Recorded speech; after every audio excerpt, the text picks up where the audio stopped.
Allô? Vous avez l'air déçu. Je m'appelle Daniel.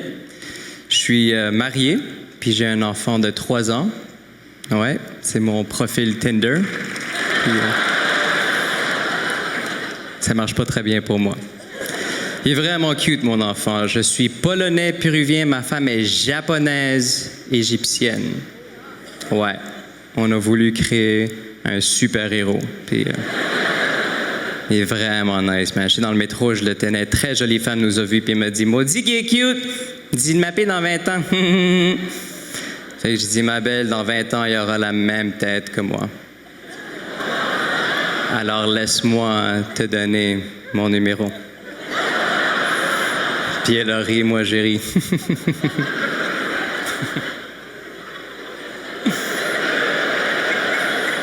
Je suis rentré chez nous, puis j'ai vraiment réfléchi à son commentaire, puis c'est troublant quand tu y penses, parce que dans le fond, ce qu'elle m'a dit, c'est quand ton bébé sera assez vieux pour baiser, je veux baiser ton bébé. Ouais, puis c'était acceptable, parce que c'est une femme qui l'a dit. Parce que tu ferais jamais un gars approcher une fillette puis dire on dit qu'elle est cute. Ça serait weird.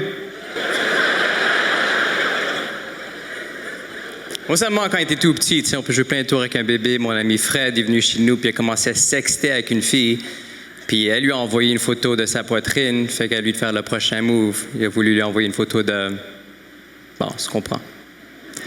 Fait que j'ai dit, Fred, ce serait vraiment nice si au lieu de lui envoyer une photo de ta kékette, on lui envoie une photo de la kékette de mon bébé.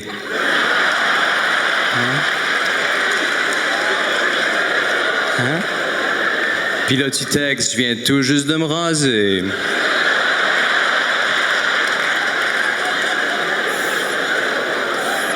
Bon, cette joke n'est pas pour tout le monde. Seulement pour ceux qui ont un bon sens de l'humour. J'habite New York.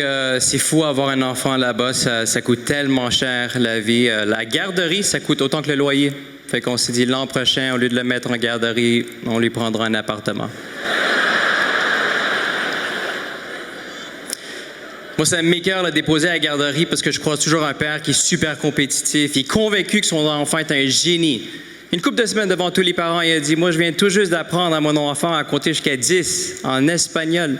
Allez, vas-y, Yuka. » Puis la fille a dit « 1, 2, 3, 4, 5, 6, 7, 8, 9, 10. » Puis avec un timing impeccable, mon fils gueule «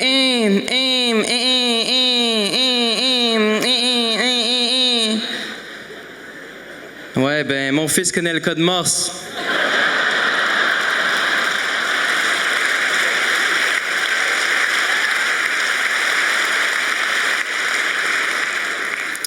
Fait que ouais, ça fait 10 ans que j'étais à New York, puis ça... Je sais pas, il y a du monde bizarre, là. Tu sais, j'étais à l'épicerie, puis j'ai acheté une pomme, puis un freak de nulle part, man, s'est approché de mon oreille, puis m'a chuchoté « Une pomme par jour, éloigne le docteur pour toujours. » Fait que j'ai rechuchoté « J'espère que t'es un docteur. »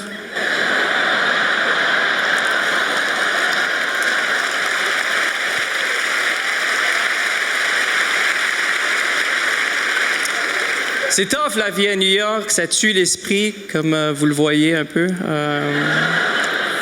Ça te désensibilise, t'arrêtes de ressentir des choses comme un être humain normal. J'étais dans le métro, puis il y a une femme, elle répond au téléphone, puis elle part à shaker. Elle se met à brailler, puis elle dit à tout le monde, je viens tout juste d'apprendre que ma meilleure amie vient de mourir. Puis je me suis demandé, comment t'as fait pour avoir du réseau? On est dans un tunnel, t'es avec quelle compagnie? Parce que moi, j'avais 0 bar, puis j'ai checké, elle avait 3 bars. J'étais époustouflé.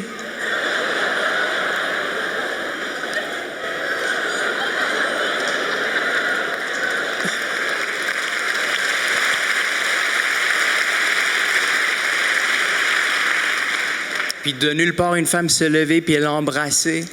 Puis un autre dude les a vus, puis ils étaient 3 à se tenir, puis je dis « Wow! C'est comme ça que tu attrapes des punaises.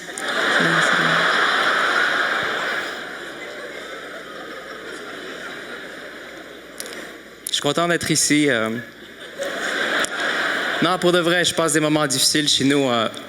Mon père vient de se faire opérer. On lui a ôté la vésicule biliaire. Puis j'avais vraiment peur parce que je suis déjà dans la trentaine.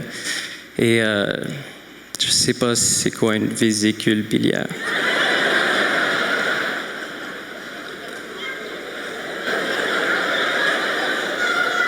Je crois qu'il boit trop d'alcool. C'est un latino, c'est pas une conséquence. Je lui ai dit qu'il devrait aller à une réunion des alcooliques anonymes, puis il m'a répondu « Pourquoi il va aller aux alcooliques anonymes? Tout le monde sait qu'il boit, il ne suis pas anonyme. »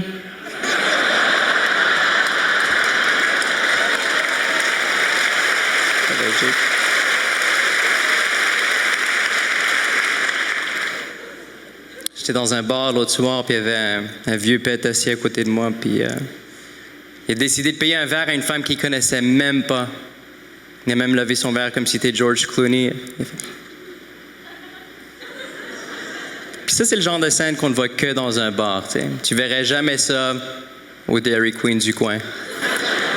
Tu verrais jamais un gars se pointer au comptoir puis dire au caissier « Tu vois la jolie demoiselle assise à côté de la machine à gaufres? Envoie-lui donc un cornet de 2 boules napolitaines de ma part. » Puis quand elle le reçoit, elle lève son propre cornet.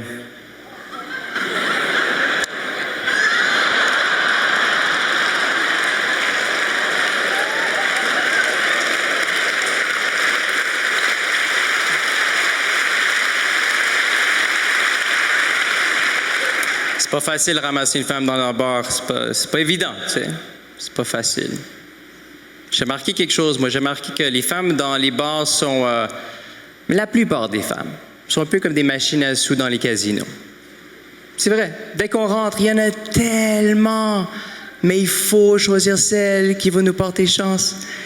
Puis dès qu'on la trouve, qu'est-ce qu'il faut faire? Il faut mettre du cash, puis mettre du cash, puis mettre encore plus de cash, jusqu'à ce que tu réalises, yo man, cette machine me niaise!